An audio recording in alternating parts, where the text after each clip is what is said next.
So obviously the Google Pixel 8 and 8 Pro have not been officially announced, although we can generally expect them to be coming out sometime this fall, hopefully after the Pixel 7a and the Pixel Fold have already been in our hands for a couple of months. But that is not going to stop us from looking into the future with our, what's the thing that the witches use, the glass ball, the ball you see the future with. There's a word for this, right? Maybe you guys can tell me in the comments. Crystal ball, there it is. I found it myself. We're going to peer into our crystal ball and try to see that future and talk about the top 5 things I think Google should work on improving from the Pixel 7 Pro to the Pixel 8 Pro, and we're going to include the 7 and the 8 in this as well if they want to truly be competing with the likes of the Galaxy S23 Ultra, which is one of the best phones that has ever been released. And we're going to start off this quick list with probably the most obvious one that many of you have probably seen news about, and that is the durability of the Pixel 7 and 7 Pro. Now, by and large, the durability doesn't seem like it's been that bad, but there's one glaring, massive issue, and it is the spontaneous shattering of the glass in the camera. Over the last several weeks and months, I've gotten more and more comments on the video that I made talking about this issue. It appears as though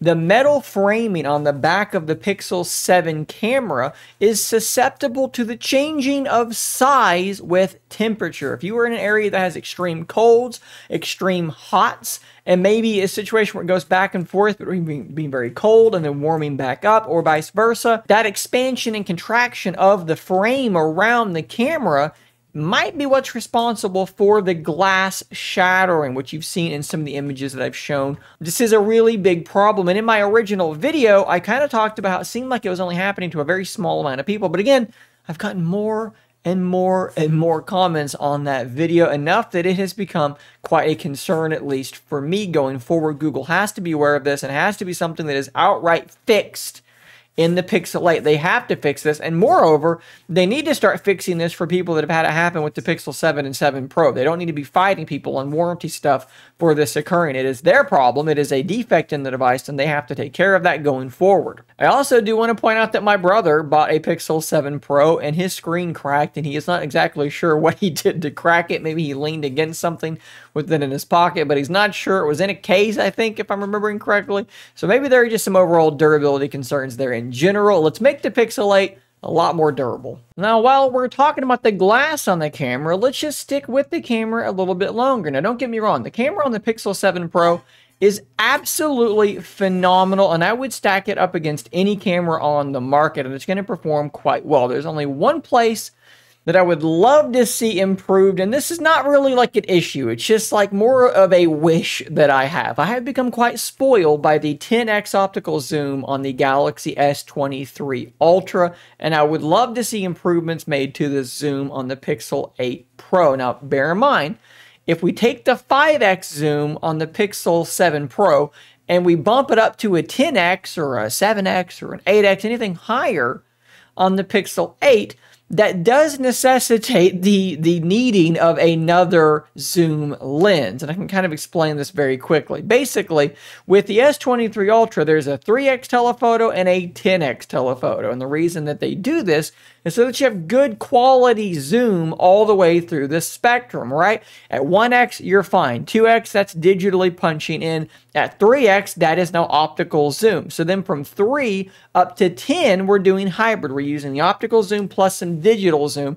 And it really starts to fall apart once you get around 8, 9, X zoom, because the software can only do so much, but then it switches to the 10x optical and it looks tremendous again. If all you had was the 10, your zoom would probably look rough from like 3 or 4x all the way up to 10x, and that is a problem. So this is like 99.9999% not going to change. We're going to be sticking with a 5x zoom on the Pixel 8 Pro, but maybe Google can do more in terms of the software, because their software is already incredible. If you're taking an image at 10x zoom on the S23 Ultra and the Google Pixel 7 Pro, they look strikingly similar, even though one is optical and one is hybrid. The software is so good on Google's side that it gets much closer than you would think. So I don't know, maybe there's some software magic they can bake in to further improve that past 10x, because that's where things really really begin to suffer. Not sure what they could do, but if we're trying to just sprinkle fairy dust on the phone and make it whatever we want out of it, I'd love to see higher zoom level with improved quality on the Pixel 8 Pro. Let's talk about this silicon now. The Google Tensor chip. We're likely to be getting a Tensor version 3 with the Pixel 8, and hopefully this thing does pack a lot of improvements because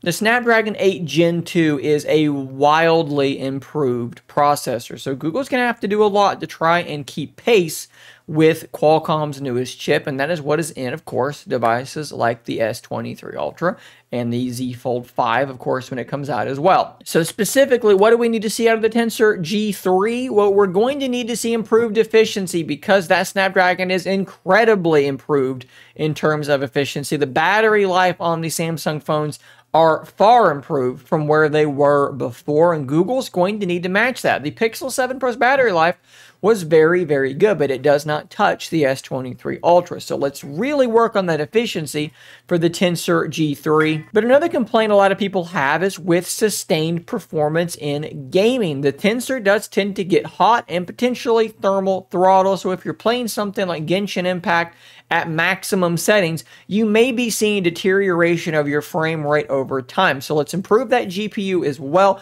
On top of working on those thermals a little bit, maybe a better cooling system inside the Pixel 8 is going to be necessary as well to match, or at least, let's be honest, I'm not going to match the Snapdragon 8 Gen 2, but let's try and get as close as we can. I'm sure these are all things that they are actively working on. What about a desktop mode? I hear about this all the time. And again, if I'm going to sprinkle some fairy dust on this phone and make it do whatever I want, how cool would it be if you've got your Pixel 8 or 8 Pro, you plug it into a monitor, mouse and keyboard, whatever, and what it launches is effectively Chrome OS. See, they've already got their UI figured out, okay? They already kind of have all this stuff worked out. It's just Chrome OS. So just basically make a desktop mode that looks just like Chrome OS, and you've got a DeX competitor that in a lot of ways is going to be just as good, if not better, than DeX and very familiar to people in the Google ecosystem. You could absolutely do this and it would work really, really well. I would love, love, love, love to see them do something like this. It would be so cool. And while you're at it, on another side tangent, take that interface, put it on the Pixel Fold as well, and let us use that as a desktop mode actually on the tablet itself. That would be amazing. Google, let's do this. And one more little side tangent there that I'll tie into that number 4 is USB-C video out. Why can I not plug my Pixel into a USB-C to HDMI port and display video out? If we're going to do the Chrome OS thing, that's going to be necessary. Again, why is that not already a thing? And let's wrap things up with the charging speed. Currently, this device only charges at 23 watts. That's not slow by any stretch of the imagination, but when even Samsung is charging at 45 watts, you're starting to get pretty slow by comparison. So we've got to bump that charging speed up a lot. If you're going to want me to hold this phone up next to the S23 Ultra, then you've got to match that charging speed, Google. And I think you can. Let's get to 45 watts. I think it will make a big difference. With that big battery, what is it? It is already like 5,000 milliamp hours. Yeah, it's already a 5,000 milliamp hour battery, so just match the charging speed, and you're right there with the S23 Ultra in terms of the battery capabilities. That would be a really smart move to make as well. So there you go, guys. Those are my top 5 things that Google should improve with the Pixel 8 and 8 Pro to truly compete against the S23 Ultra. If you were amongst the people who contributed to this community post and posted several suggestions, which I wound up talking about in this video, I want to say thanks to all of you lovely individuals who contributed to this yesterday and made this video a little bit easier to condense all of my thoughts. Thanks for watching. Subscribe for more content just like this, including tons of Pixel content to come. I will see you on the next one. And until next time, stay nerdy, my friends.